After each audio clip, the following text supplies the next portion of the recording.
निर्मला, मेरे चैनल पर आपका बहुत बहुत स्वागत है।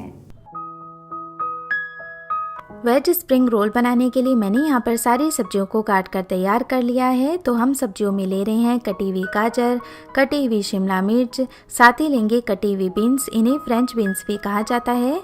और पत्ता गोभी को हम इस तरह बारीक काट कर लेंगे। साथ ही मैं ले रही हूँ 1 से 2 बारीक कटी हुई हरी मिर्च, ये कम तीखी हरी मिर्च है। साथ ही प्याज को भी इस तरह पतला और लंबा काट लिया है। तो चलिए अब सबसे पहले हम स्टफिंग बनाना शुरू करते हैं। तो इसके लिए कोई भी पैन या कढ़ाई ले लें और इसके अंदर डालें तेल। तेल ध्यान रखना है कि बहुत ज़्यादा इस्तेमाल नहीं करना है, तो कम ही तेल का इस्तेमाल करें क्योंकि वो फिर बाद में स्टफिंग को ख़राब कर सकता है। अब जैसे ही तेल गर्म होता है इसके अंदर 1 छोटा चम्मच अदरक और लहसुन का पेस्ट डालेंगे और कुछ सेकंड के लिए इन्हें भी पका लेते हैं। कुछ सेकंड अदरक और लहसुन को पकाने के बाद इसके अंदर हम प्याज डाल देंगे और साथ ही डालेंगे हरी मिर्च। तो यहाँ पर प्याज और हरी मिर्च को हम पकाएंगे, बाकी सब्जियों को हम बाद में पकाएंगे ताकि प्याज की जो रॉ स्मेल है वो निकल जाए। ध्यान रखना है प्याज को ज़्यादा ब्राउन नहीं करेंगे, बस ये ट्रांसलूसेंट हो जाए इस तरह, तब हम इसमें बाकी बची हुई सारी सब्जियाँ भी ऐड कर लेंगे। तो यहाँ पर मैंने ऐड किया है पत्ता गोभी, साथ ही डाल देंगे बीन्स, शिमला मिर्च डाल देंगे। आप चाहें तो कलरफुल शिमला मिर्च का इस्तेमाल भी कर सकते हैं और गाजर डाल देते हैं। और इन सब्जियों के अलावा जो भी सब्जी आपको पसंद हो, अवेलेबल हो, आप उन सब्जियों का इस्तेमाल भी कर सकते हैं। सारी सब्जियों को मिक्स करने के बाद अब इसके अंदर हम काली मिर्च का पाउडर ऐड करेंगे। तो यहाँ पर मैंने 1 छोटा चम्मच काली मिर्च का पाउडर लिया है। आप चाहें तो यदि तीखापन पसंद है तो रेड चिली फ्लेक्स का इस्तेमाल भी कर सकते हैं। स्वाद के अनुसार नमक मिला लेंगे और सारी सब्जियों को अच्छे से मिक्स कर लेते हैं। गैस का फ्लेम हम मीडियम टू हाई रखेंगे, इससे सब्जियाँ पक भी जाएंगी और खिली खिली रहेंगी। सब्जियों को हमें ओवर कुक नहीं करना है, यानी इन्हें सॉफ्ट नहीं रखना है, हमें इनमें क्रंचीनेस चाहिए। तो कुछ देर सब्जियों को पकाने के बाद इसके अंदर कुछ सॉसेस हम मिलाएंगे। तो यहाँ पर 1 छोटा चम्मच मैं डाल रही हूँ सोया सॉस और 2 छोटे चम्मच डालेंगे टोमेटो सॉस। आप चाहें तो इसमें रेड चिली सॉस भी इस्तेमाल कर सकते हैं यदि आपको तीखापन ज़्यादा पसंद हो, या ग्रीन चिली सॉस का इस्तेमाल भी किया जा सकता है। सॉस डालने के बाद सब्जियों को बहुत ज़्यादा देर तक नहीं पकाना है, 1-1.5 मिनट के लिए हमने इसे और पका लिया है और ये हमारी खिली खिली चटपटी स्टफिंग तैयार है। तो इसे एक बोल में ट्रांसफ़र करके अच्छे से ठंडा होने देते हैं और तब तक हम शीट्स भी तैयार कर लेंगे। पेस्ट्री शीट्स बनाने के लिए एक बोल के अंदर हम डालेंगे 1 कप मैदा। तो यहाँ पर घर पर हम पेस्ट्री शीट्स बना रहे हैं, आप चाहें तो रेडीमेड शीट्स का इस्तेमाल भी कर सकते हैं। घर पर भी इन्हें बहुत ही आसानी से बनाया जा सकता है। तो यहाँ पर शीट्स बनाने के लिए मैं बैटर वाली प्रोसेस अपना रही हूँ, आप चाहें तो आटा लगाकर फिर वो वाली प्रोसेस भी अपना सकते हैं। अब इसके अंदर थोड़ा सा नमक भी ऐड कर लेते हैं ताकि ये फीकी नहीं लगे और ये जो शीट्स हैं वो सॉफ्ट रहें, इसके लिए हम इसके अंदर चुटकी भर बेकिंग सोडा यानी खाने वाला सोडा ऐड करेंगे और पानी डालते हुए इसका घोल तैयार करेंगे। शुरुआत में पानी कम डालें ताकि इसकी जो गुठलियाँ हैं वो इजीली ख़त्म हो जाएं। और ये देखिए इसकी कंसिस्टेंसी कुछ इस तरह की होनी चाहिए, बैटर बिल्कुल भी गाढ़ा नहीं होना चाहिए, यानी जो डोसा बैटर हम बनाते हैं उससे भी ये पतला होना चाहिए। तो अब फटाफट हम इसे शीट्स भी बना लेते हैं। तो इसके लिए मैंने एक तवा चढ़ा दिया है, ये मेरे पास नॉन स्टिक तवा है इसलिए ये प्रोसेस करने की ज़रूरत नहीं है, लेकिन यदि आपके पास नॉन स्टिक तवा नहीं है तो आप शुरुआत में ऐसे तेल डालें और एक्स्ट्रा तेल को इस तरह ग्रीस करते हुए अच्छे से पोंछ लें। ध्यान रखना है कि तेल इस पर नहीं रहना चाहिए। अब हम बैटर डालते हुए बस गोल गोल घुमा देंगे, जिस तरह हम डोसा वगैरह बनाते हैं। तो बहुत ही आसानी से ये बन जाती हैं और बहुत ही कम वक्त लगता है इन्हें बनने में। तो गैस का फ्लेम मीडियम रखते हुए सारी शीट्स हम इसी तरह से बनाकर तैयार कर लेंगे।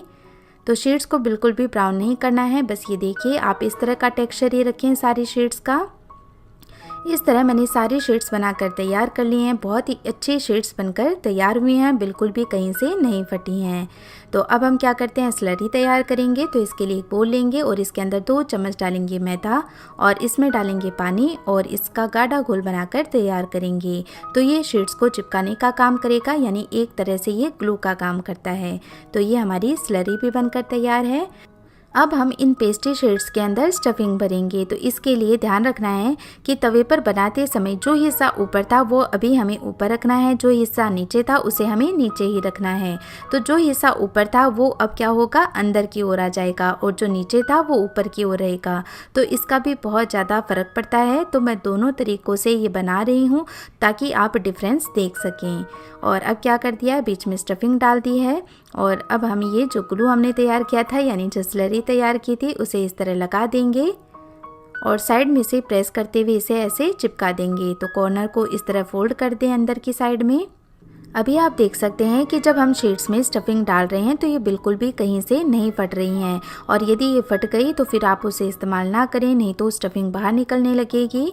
शीट्स बनाते समय हमें यही ध्यान रखना है कि जो शीट्स हम तैयार करें वो एकदम सॉफ्ट हों। इसके लिए शीट्स को कभी भी ओवर कुक ना करें, नहीं तो वो हार्ड हो सकती है। और इस तरह से बनाएंगे, यानी जब वो ट्रांसपेरेंट हो जाए तो फटाफट ही उन्हें निकाल लें और दोनों तरफ से सेकने की गलती बिल्कुल ना करें। तो हमारी सॉफ्ट शीट बनकर तैयार होगी।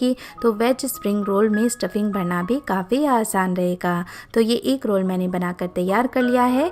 अब मैं आपको दूसरे तरीके से स्टफिंग डालना बताती हूँ, यानी कि जो हिस्सा हमें नीचे रखना था उसे हमने ऊपर रख लिया है, और जो हिस्सा हमें ऊपर रखना था उसे हमने नीचे कर दिया है। अब सेम उसी तरीके से हम इसमें भी स्टफिंग भरकर तैयार कर लेते हैं। और आप देख सकते हैं कि जो शीट हमने तैयार की है वो इतनी पतली है कि इसमें से स्टफिंग साफ साफ दिखाई दे रही है।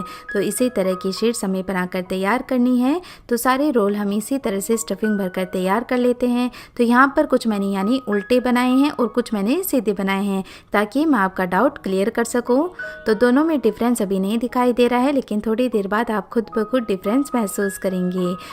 अब मीडियम हॉट ऑयल में इन्हें फ्राई कर लेंगे।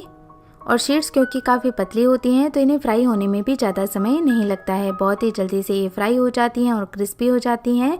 और स्टफिंग तो ऑलरेडी पकी हुई है तो उसे तो पकाने की ज़रूरत भी नहीं है। और ये देखिए बढ़िया सा ब्राउन कलर इनका आ गया है, काफ़ी अच्छे से ये क्रिस्पी हो गई हैं।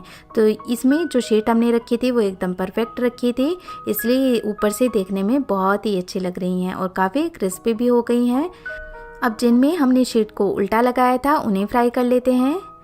जब मार्केट से हम जो शीट्स लाते हैं उन्हें आप उल्टा सीधा कैसे भी लगा सकते हैं, लेकिन जब हम घर पर बनाते हैं तो उन्हें इस तरह से लगाना होता है। तो आप देख सकते हैं डिफरेंस।